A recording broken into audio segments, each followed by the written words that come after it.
Hi everyone, how are you? My name is Marla, and I just wanted to come on live and just talk a little bit about Federalist paper number 10. I am reading an election law book, and in it, I was inspired to write and reread Federalist paper number 10. And because Madison talks about the differences between a republic and a democracy, and he does not advocate for a democracy, and he says that America is not a democracy. In it, he says that we are a constitutional representative republic. And he tells you exactly what a republican system looks like and what a democracy system looks like. And he says, he articulates to break and control the violence of factions. He says that violence of factions is a dangerous vice. Madison warned against political parties in Federalist Paper number 10, the most famous articulation of the rationale for American Constitution in a republican form of government. Madison argued that the most valuable improvement made by the American Constitution in a republican system is that at the national level would control the effects of faction. By a faction, he means a number of citizens, no matter if they are a majority or minority of total number, driven by the idea, passion, or interest hostile to the rights of other citizens or to the sum total of the interests of the community.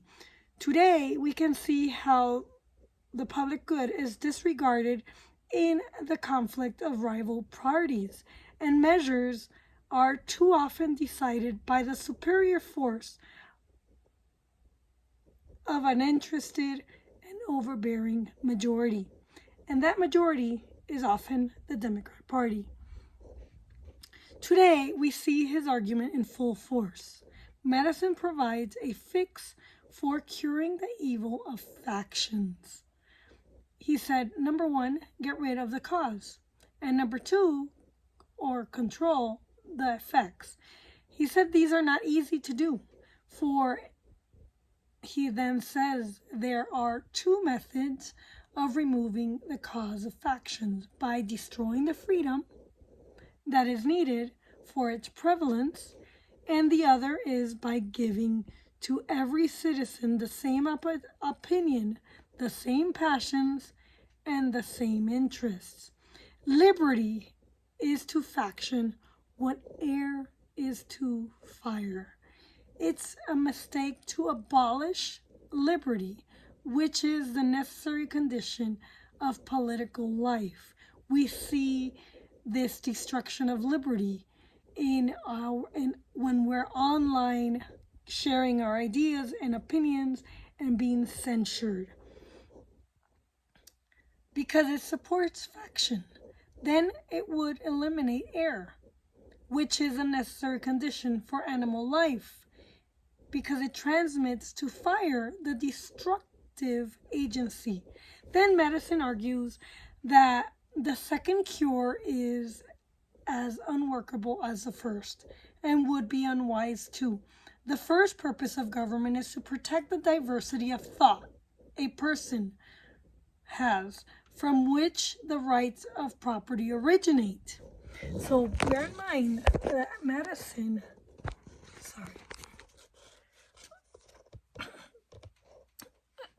really, our founding fathers were really for liberty and property.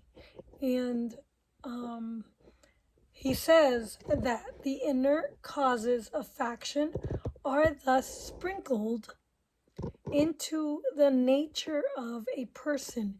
And we see it everywhere, brought into different levels of activity according to the different circumstances of civil society.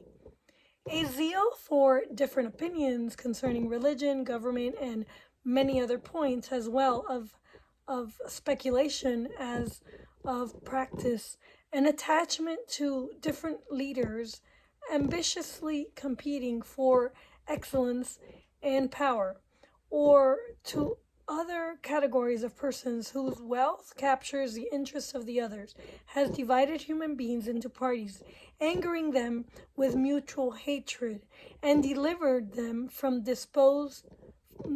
more disposed to annoy and overwhelm each other than to collaborate for the common good.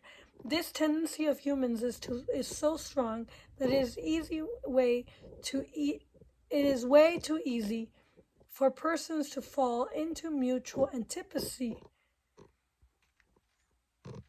where no significant occasion presents itself. The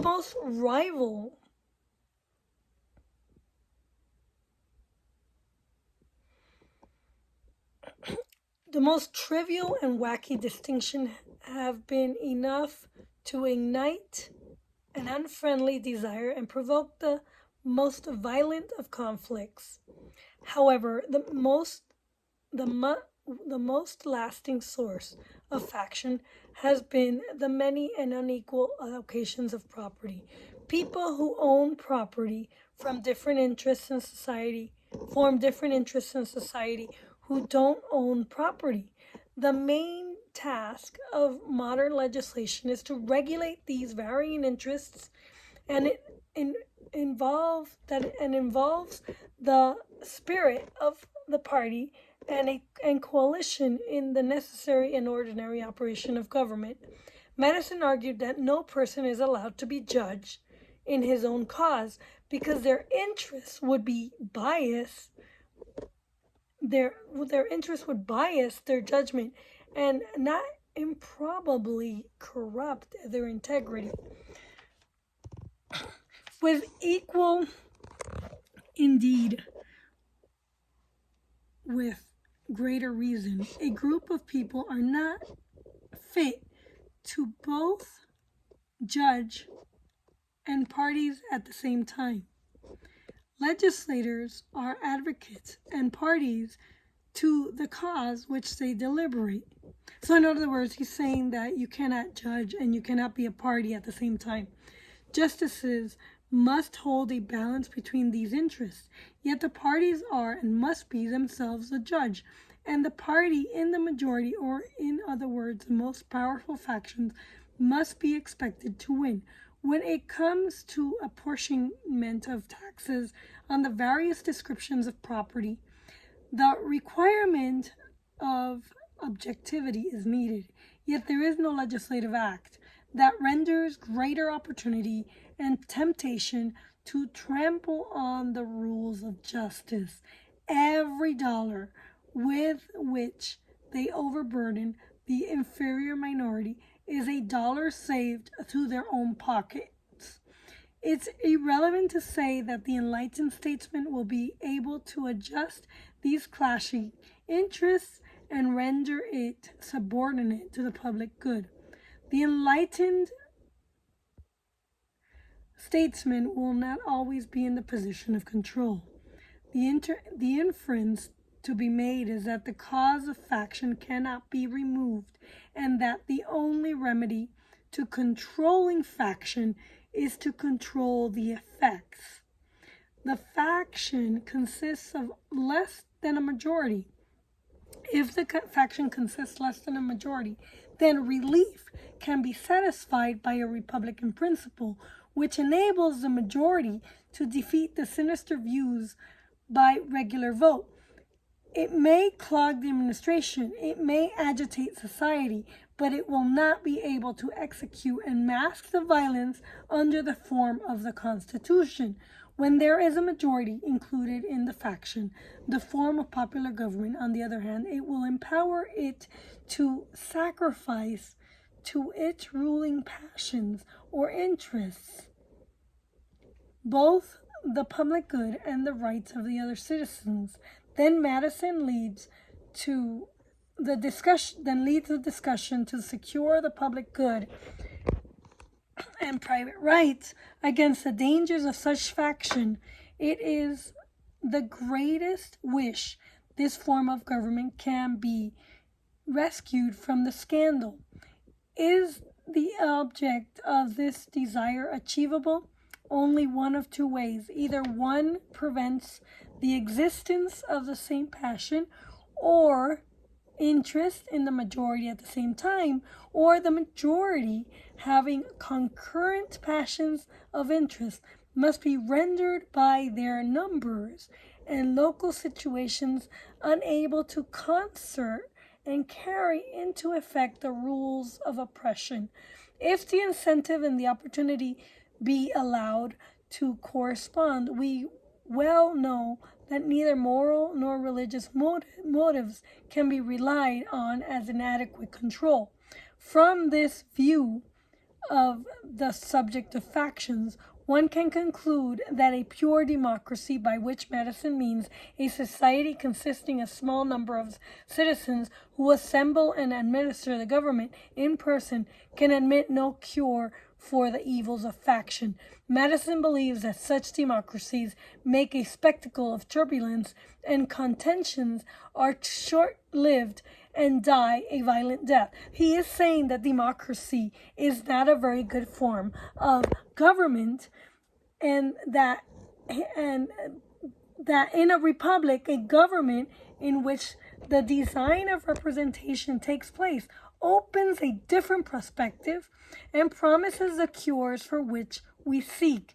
Let's compare and contrast a republic and a democracy in order to understand both the nature of the cure and the efficacy which it must derive from the union.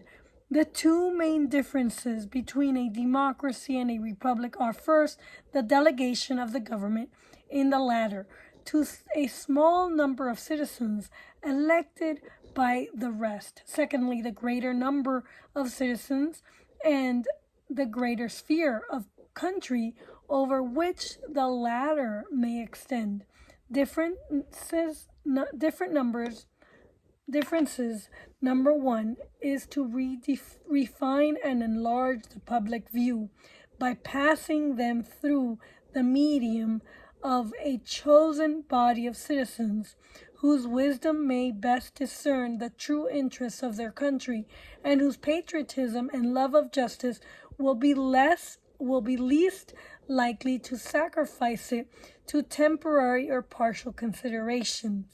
And then he goes on to say that, and here's where I haven't finished my paper, my essay, but he goes on to say that, on the other hand, the effects may be inverted.